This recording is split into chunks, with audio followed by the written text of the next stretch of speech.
और एक टाइम के बाद भैया की बातों से सारे लोग कन्विंस हो गए और मेरी जॉब चली गई। नमस्कार दोस्तों, बेरोजगार के जीवन में आपका स्वागत है। कहाँ जा रही हूँ? मुझे स्ट्रगल वाली वीडियोस देख के कभी कभी कॉम्प्लेक्स होने लगता है। वो बता रहे हैं कि मैंने 1 रुपए में पूरा महीना गुजार लिया, मैंने दिहाड़ी करके फरारी खरीद ली। What? तो मतलब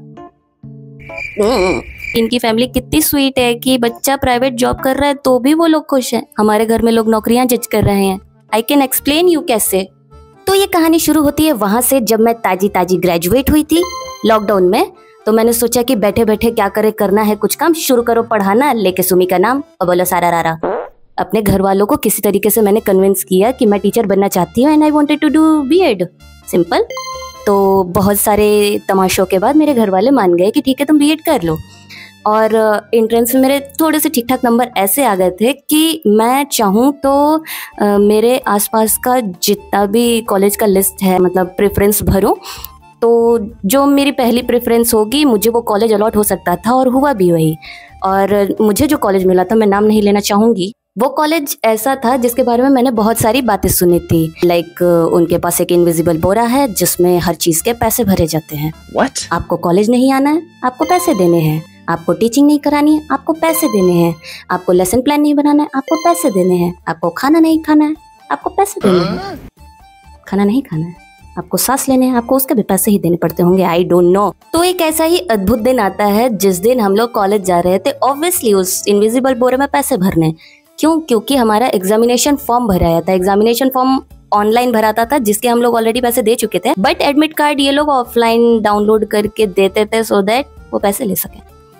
तो हम लोग पहुंच गए कॉलेज में। अब वहां पे मैनेजर बैठे थे। अब मेरे मैनेजर सर इतने प्यारे, इन्होंने जब मेरा एडमिट कार्ड मुझे दिया और वो रिसीविंग का साइन करवा रहे थे, तो इन्होंने पता नहीं कहाँ से अपने छोटे से सपने को मेरे सामने उजागर किया और बोला कि बेटा हम चाहते हैं कि आप यूनिवर्सिटी टॉप करें। आई मीन सीरियसली सर, पैसे लेते लेते इतना क्या पैसा हो गया आपके पास कि आपने गांजा इतना ज्यादा फूंक लिया? इतना उम्मीद तो मेरे घर वालों को मुझसे नहीं था। तो मैंने बोला कि okay I will try my level best sir. तो बोल के मैं वापस चली आई। फर्स्ट सेमेस्टर हुआ और मैं सेकंड आई थी अपनी ही क्लास में। यूनिवर्सिटी की तो बात ही छोड़ो।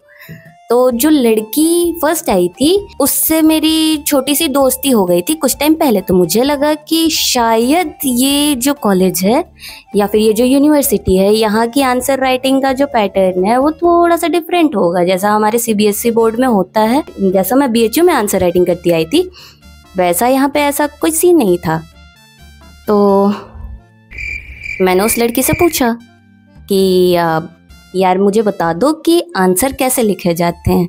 4 पेपर दे के आए थे। उस 4 पेपर में मुझे लगता है कि जो मेजॉरिटी ऑफ क्वेश्चन का साइज था वो 8 नंबर वाले क्वेश्चंस थे, जिसको कितने वर्ड्स में लिखा जाता है या फिर उसको लिखने का पैटर्न क्या है। मैं एक्चुअली इस यूनिवर्सिटी के डिमांड ऑफ आंसर राइटिंग को डिकोड करना चाह रही थी। तो मैंने इससे पूछा कि तुम कितने पॉइंट्स लिखते हो या फिर जो भी मेरे दिमाग में कंफ्यूजन रही होगी उस टाइम। तो इसका ये कहना था कि यार मुझे याद नहीं है।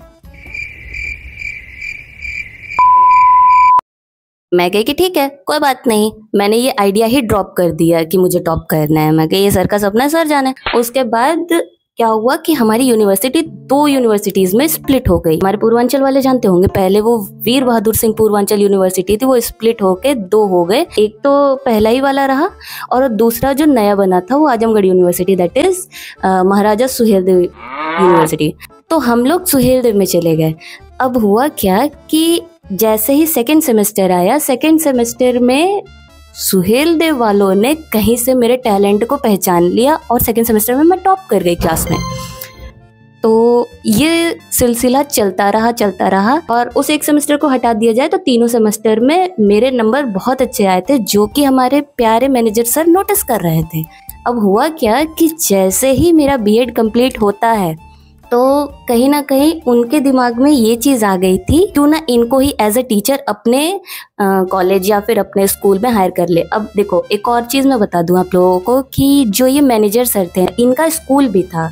तो जो बीएड वाले बच्चे होते हैं इनका 1 या 2 महीने की टीचिंग लगती है, जो टीचिंग ये अपने ही स्कूल में लगाते थे। क्यों लगाते थे? ताकि इनको टीचर्स के पैसे न देने पड़े।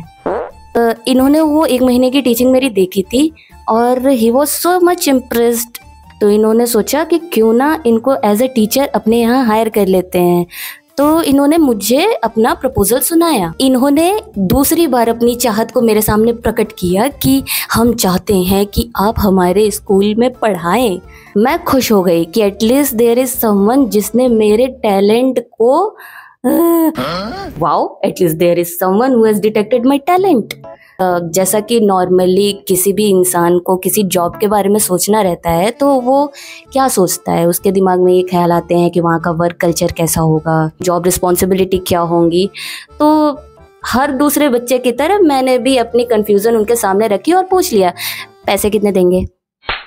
तो उन मेरे इस सवाल पे उनका रिस्पांस कुछ इस तरीके का था कि देखिए, हमने आपकी टीचिंग देखी है, बच्चे बहुत ज़्यादा इंजॉय करते हैं आपकी टीचिंग को, तो जितनी हमारी मिनिमम सैलरी बनती है, जितना हम बाकी टीचर्स को देते हैं, उससे ज़्यादा पैसा हम आपको देने के लिए तैयार हैं। तो हम आपकी शुरुआती सैलरी 5,000 देंगे। और ठीक उसी तरीके से जिस तरीके से लड़के वालों को लड़की पसंद नहीं आती है तो वो जवाब देते हैं, मैंने बोला घर जाके बताएंगे सर। गजनी वाले संजय सिंघानिया की चाची की तरह घर जाके मैं भूल गई कि हुआ क्या था कॉलेज में।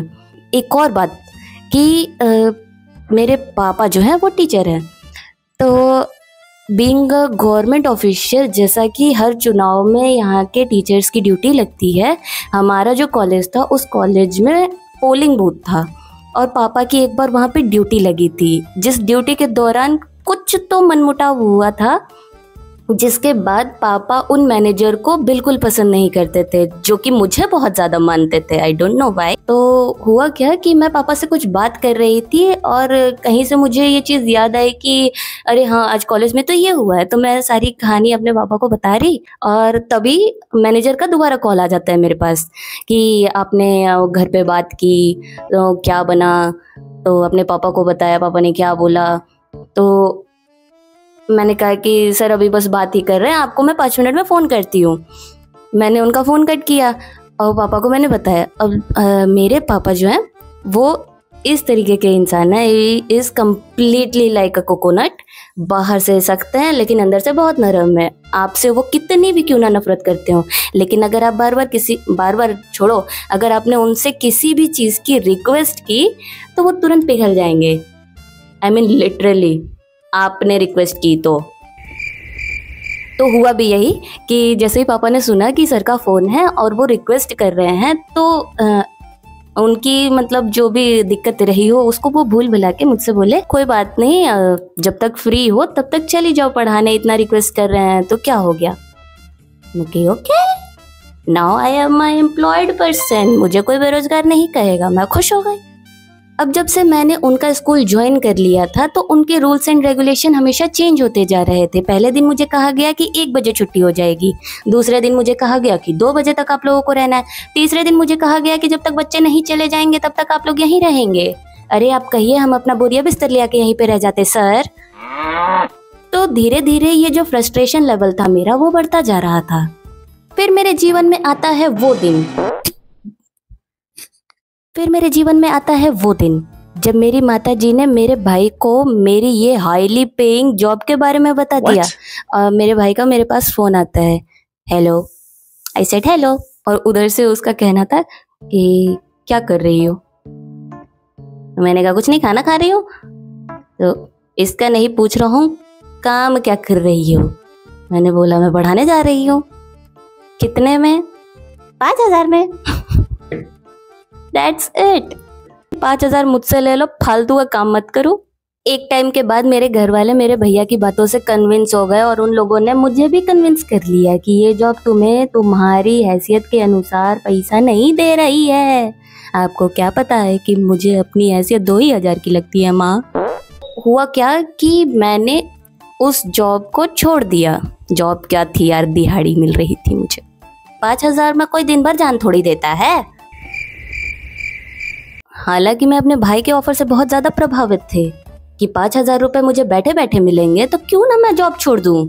एंड गेस व्हाट, मैंने जॉब भी छोड़ दी और पैसे भी नहीं मिले। मैं जा रही हूँ मन लगा के पढ़ने। अलविदा। मेरा दिहाड़ी से फरारी कमाने का सपना अधूरा रह गया गाइस।